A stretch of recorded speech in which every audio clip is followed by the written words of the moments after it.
네, 계속해서 포항에서 전해드리겠습니다.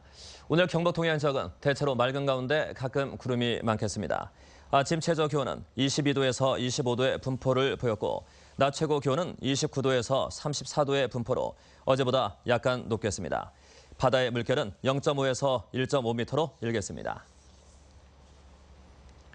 포항시가 운영하는 각종 기념관에 전시물이 빈약해 볼 것이 없다는 지적을 받고 있습니다.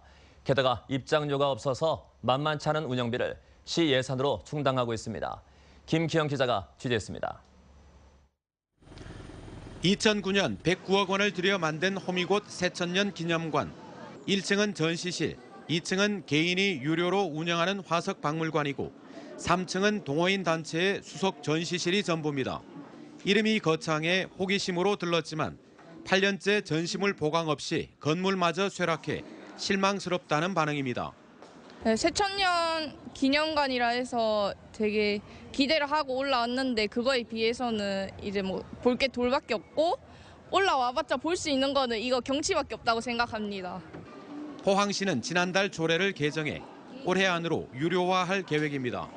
어떤 이 시점에서 유료화를 좀 시작을 해서 어떤 그 기념관 내의 어떤 컨텐츠도 좀 보강을 하고 어떤 관람 문화도 좀 선진화시켜 나가야 될 필요성이 있다고 생각을 합니다.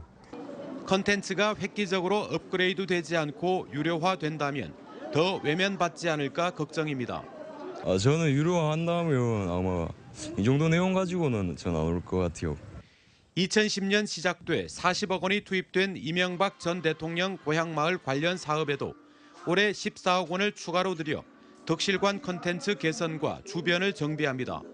영상도 너무 흐리니까 그거를 조금 디지털로 좀 바꿔주는 그런 사업입니다. 뭐 10억이라 해서 뭐 그렇게 거창하게 뭐 이렇게 한다는 그런 건 아니고.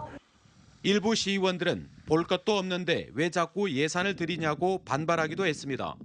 과메기 클러스터 사업의 일부로 141억 원을 들여 지은 구룡포 과메기 문화관.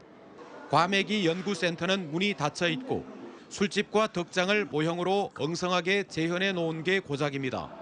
관람객 수만 놓고 본다면 대박을 냈지만 정작 과메기 관련 내용물은 빈약한 안전한 어린이 놀이터라고 해야 더 맞습니다.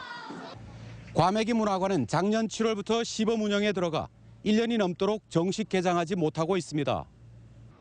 애초부터 정체성이나 운영에 대한 고민 없이 예산 따오기식으로 추진되다 보니 연간 10억 원이 넘는 운영비를 걱정해야 할 상황입니다. MBC 뉴스 김기영입니다. 올 하반기 국내 철강 수요는 판재료 제품의 부진으로 내수와 수출 모두 소폭 감소할 것으로 전망됩니다. 포스코 경영연구원은 수급 전망 자료를 통해 올 하반기 철강 내수는 2,759만 톤, 수출은 1,570만 톤으로 전년 대비 각각 4.2%와 1% 줄어들 것으로 예상했습니다. 품목별로는 조선과 자동차 부진으로 판재료 내수와 수출이 감소로 전환되고 중후파는 30% 안팎 줄어들며 냉연구와 아이온 도금 제품은 소폭 증가할 것으로 분석됐습니다. 포항시는 올해 특수시책으로 미등기 토지 상속인 찾아주기 사업을 통해 18억 원 상당의 조상 땅을 후손들에게 되찾아줬습니다. 시는 1910년대 토지 조사 사업 당시 소유자로 확정된 이후 지금까지 100년이 넘도록 소유권을 행사하지 못한 미등기 토지를 대상으로 제적부 관리부서와 협업으로 후손들을 조사하고 있습니다. 포항시는 후손들에게 조상 땅도 찾아주고 등기로 인해 지방세수도 증대되는 효과를 거뒀다고 평가했습니다. 경주문화재단이 주관하는 국제 뮤직 페스티벌이 어제부터 오는 6일까지 매일 저녁 8시 보문 수상 공연장에서 개최됩니다. 첫날인 어제 성악 등 클래식 음악에 이어 오늘은 국악 페스티벌, 내일은 재즈와 락 페스티벌, 그리고 마지막 날은 통일기원 대음악회가 펼쳐집니다. 경상북도 관광공사는 이번 음악회가 피서 성수기에 경주를 찾는 관광객들에게 새로운 추억거리를 제공할 것이라고 밝혔습니다.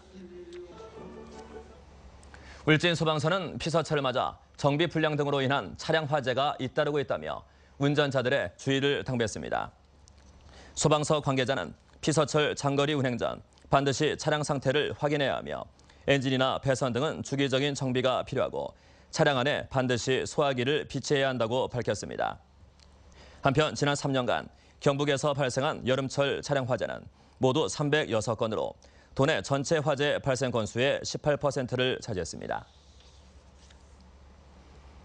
포항시는 어제 시청태 회의실에서 포항형 일자리 추진위원회 산하분과별 일자리 실무위원회 구성에 따른 실무위원을 위촉했습니다.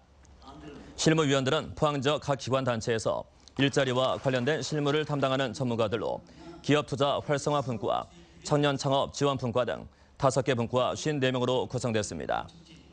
실무위원회는 일자리 추진단과 함께 각 분야별로 다양한 일자리 실무 지원과 지속 가능한 양질의 일자리 창출을 위한 신규 시책과 아이디어 발굴, 실천 과제 이행 상황 점검 등 실질적인 일자리 업무를 지원합니다.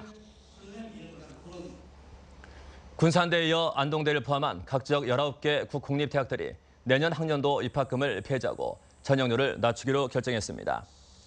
지역 중심 국공립대 총장협의회는 어제 대전에서 임시회의를 열고 협의회 소속 대학들의 입학금을 없애고 전형료를 낮추는 데 의견을 모았다고 밝혔습니다. 이들은 이에 따라 입학 전형료도 다음 달 실시되는 수시 전형부터 5% 이상씩 낮추기로 하고 구체적인 인하폭은 각 대학의 재정 상황을 고려해 결정할 예정입니다. 올해 기준 국립대 1인당 평균 입학금은 14만 9천여 원이고 전형료는 평균 3만 3천여 원입니다. 경상북도 토속어류 산업화센터는 오는 11일까지 도내 15개 시군 하천과 저수지에 붕어와 잉어치어 120만 마리를 방류합니다. 이번 방류는 외래 어종의 영향 외에도 올해 때이른 폭염과 가뭄으로 내수면의 어자원이 크게 줄었기 때문입니다. 방류치어는 토속어류 산업화센터가 100일 정도 사육해서 국립수산과학원으로부터 사전 질병 검사를 통과한 것입니다. 한편 경북 토속어류 산업화센터는 올해까지 낙동강 어자원을 조사해 수개별 맞춤형 방류 사업을 실시할 계획입니다. 네, 이상으로 MBC 뉴스를 마칩니다. 감사합니다.